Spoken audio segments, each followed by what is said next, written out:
It's a road, you see? Это дорога. On one end we have the ditch, С одной стороны у нас кювет, and there's another one on the other и side. с другой стороны тоже есть кювет. And then there's a little bit of shoulder, they call it. Is that right? The gravel that's along the side. Да, край. And then you have the pavement on the inside. И потом есть асфальт, асфальтированная часть в середине дороги. So this is how it goes. When you start out not confronting anyone, you're over in this ditch over here. Когда мы не конфронтируем никого, мы находимся в кювете с этой стороны. But then you learn to confront people. И вы начинаете учиться конфронтировать людей. And you use it almost all the time. И вы начинаете использовать конфронтацию постоянно. But you make a correction. Now you're confronting people almost all the time.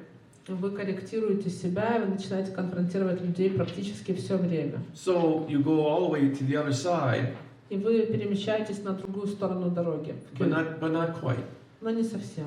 You don't go all the way over into the ditch over here like you were on the other side. Вы не перемещаетесь в кювет в полной мере, как вы были, когда вы находились с другой стороны дороги. But now you say, I am confronting people too much. Но сейчас вы можете сказать, я чрезмерно часто конфронтирую людей. I'm going to go back to the other side. Я сейчас собираюсь вернуться на другую сторону дороги. But I'm not going to go all the way back into the ditch again. Но я не буду возвращаться опять в кювет. I'm going to go over to the side of the road here a little bit. Я приду сюда, ближе к краю дороги.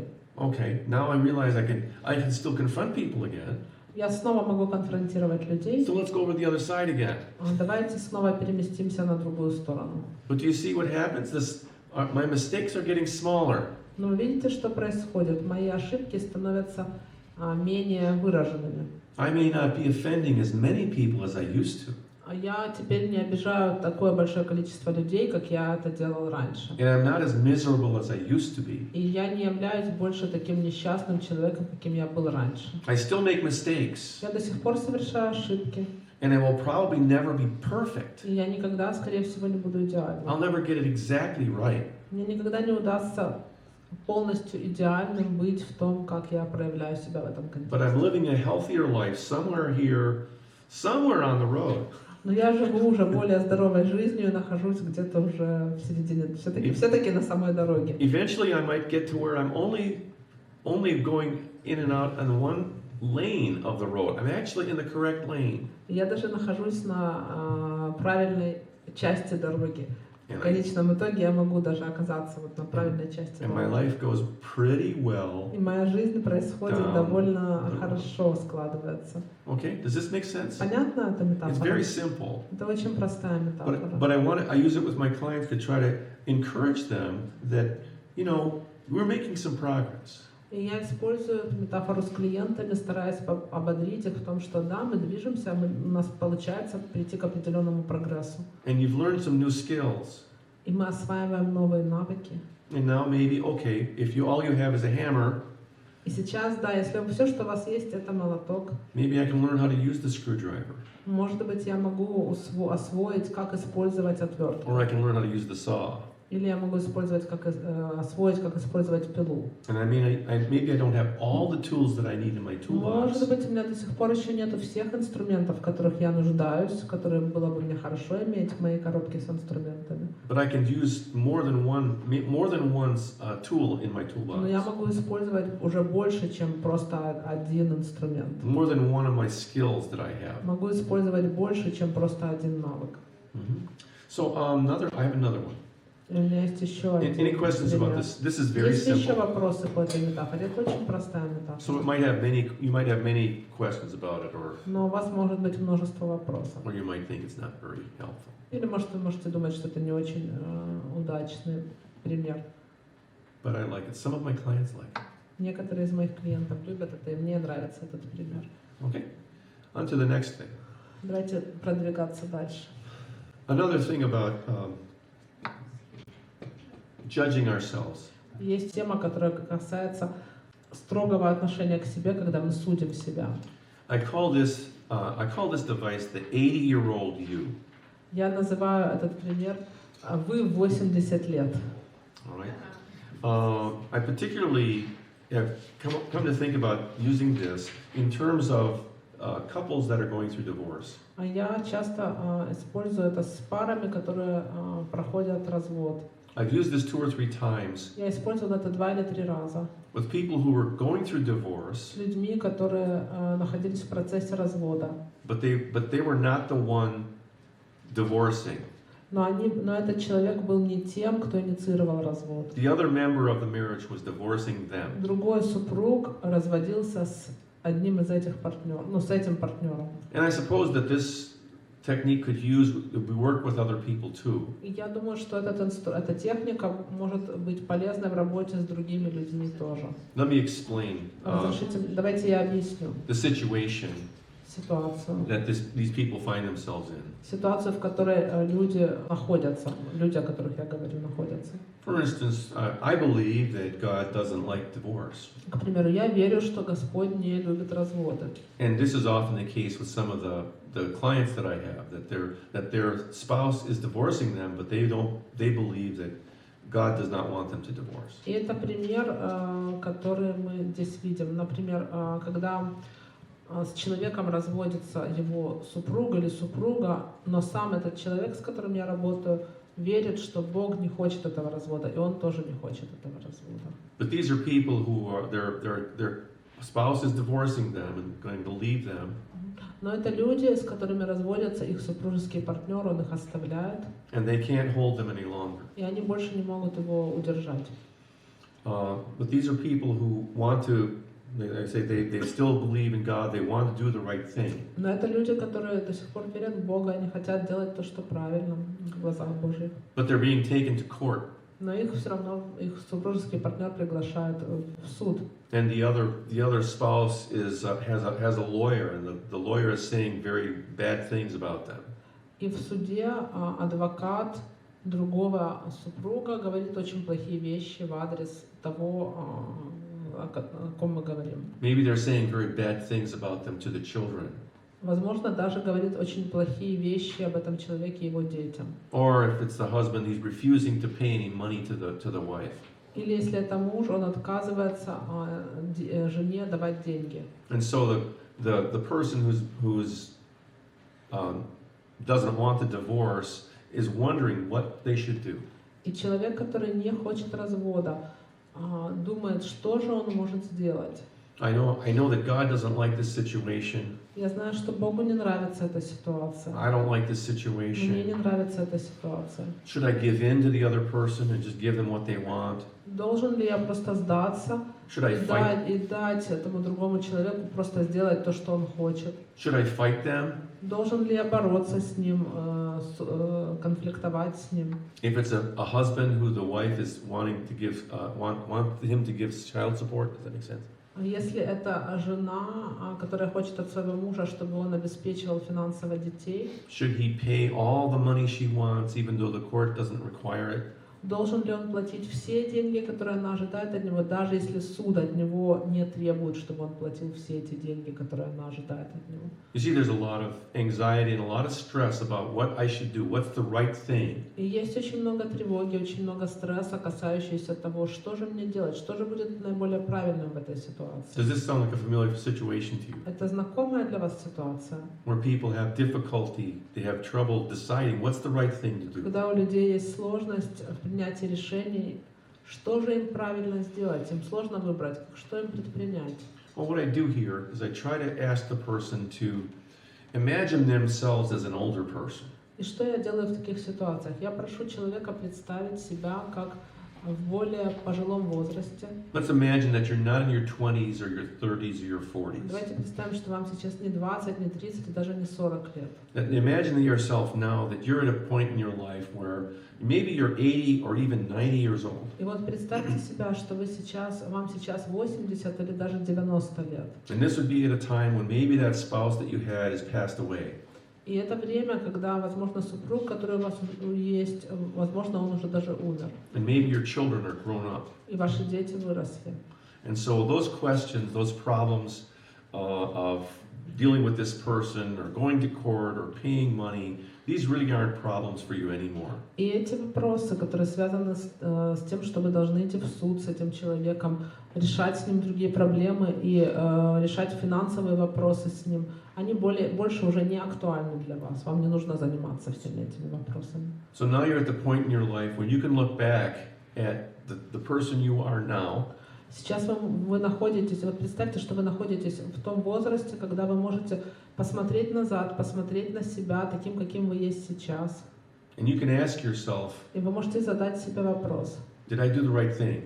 правильно ли я поступил? What do I think about what I did 20 or 30 or 40 years ago? Как я могу оценить то, что я сделал 20, 30 или 40 лет тому назад? In other words, what I'm asking the person to do is imagine themselves as an older of themselves, judging themselves for what they're doing now. Я предлагаю человеку представить себя в пожилом возрасте и оценить то, что человек делает сейчас. How do you want to remember these decisions that you have to make now when you get older? Как вы хотите запомнить эти решения, которые вы принимаете сейчас, и как вы хотите, чтобы они выглядели для вас, когда вы станете старше? How do you think you'll feel about the decisions that you make? Will you be proud of yourself? Как вы думаете, как вы будете воспринимать и оценивать свои решения, которые вы принимаете сейчас, когда вы будете старше? Будете ли вы гордиться собой? Will you be ashamed? Будет ли вам стыдно за то, что вы сделали? Or will you say, well, I did the best I could? Или вы скажете: да, но я сделал лучшее, что я мог? Or will you say to yourself, no, I really knew some things that I should have done, but I didn't do them? Или вы скажете себе: ну, я знаю, я кое-что должен был еще сделать, но я этого не сделал. Was I selfish? Был ли я эгоистичным? Was I a coward? Вел ли я себя как вообще негодным образом? And so I try to use this as a sense of helping the person realize, for one thing, to realize that the problems they're having now are in some ways kind of temporary.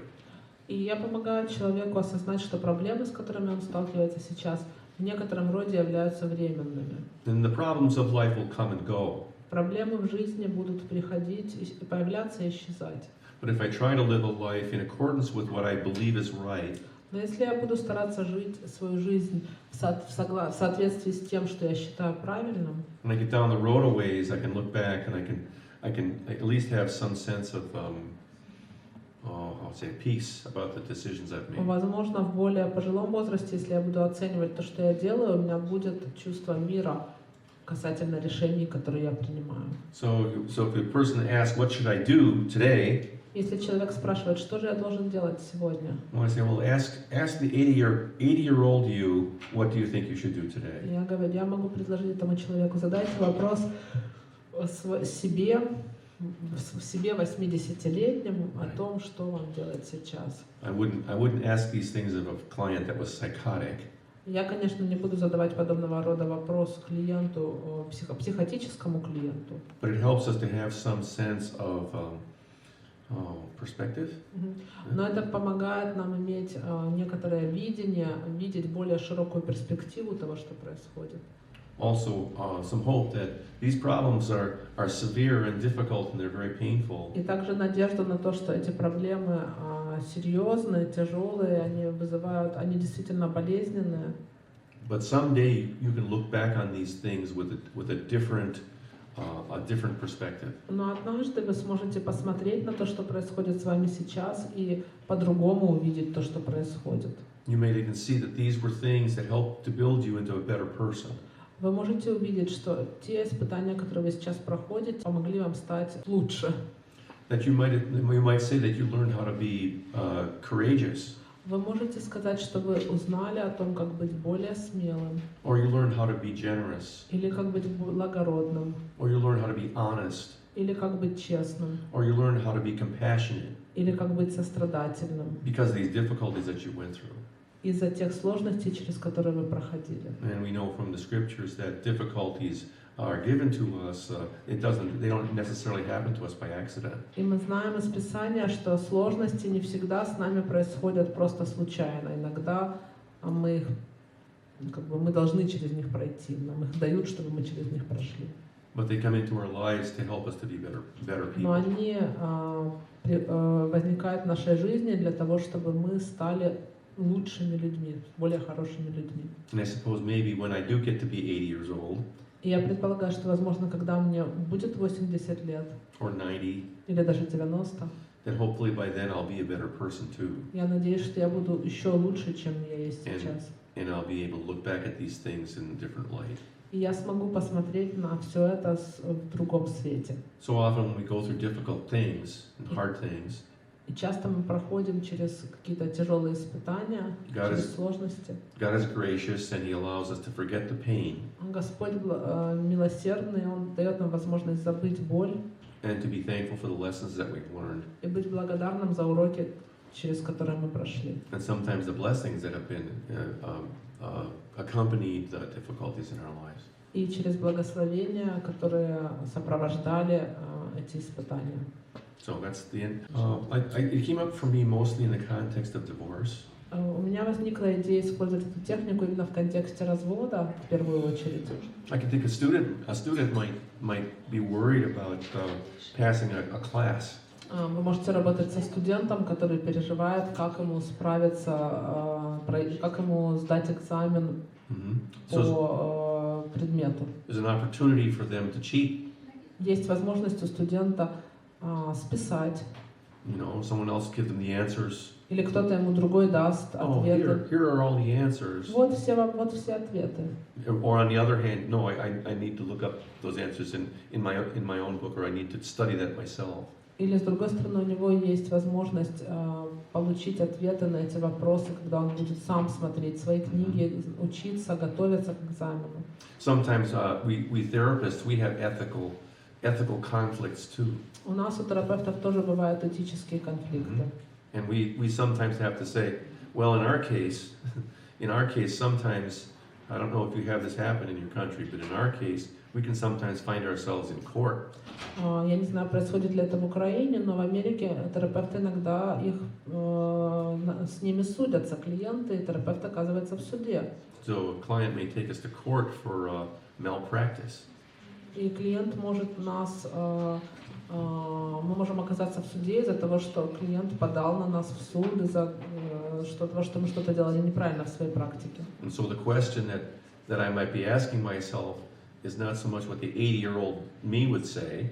И вопрос, который я могу задавать себе, тогда будет связан не с тем, как бы я на это посмотрел с позиции меня 80-летнего. But it's the questions that the prosecuting attorney may have for me. Но это вопросы, которые в суде мне будут задавать, прокурор может мне задавать. How will I defend myself? Как я буду защищать? Yeah, I use divorce as the pressure that's on people. Я использую в данном случае, когда я говорю о разводе, я говорю о давлении, которое есть по отношению к человеку. Usually when there's a conflict, Обычно, когда есть конфликт, a moral conflict, моральный конфликт or an ethical conflict. или этический конфликт. On the one hand, this is wrong, С одной стороны, это неправильно, but this is wrong too. но с этой точки зрения тоже есть что-то неправильно. So which of these choices is not as bad as the other one?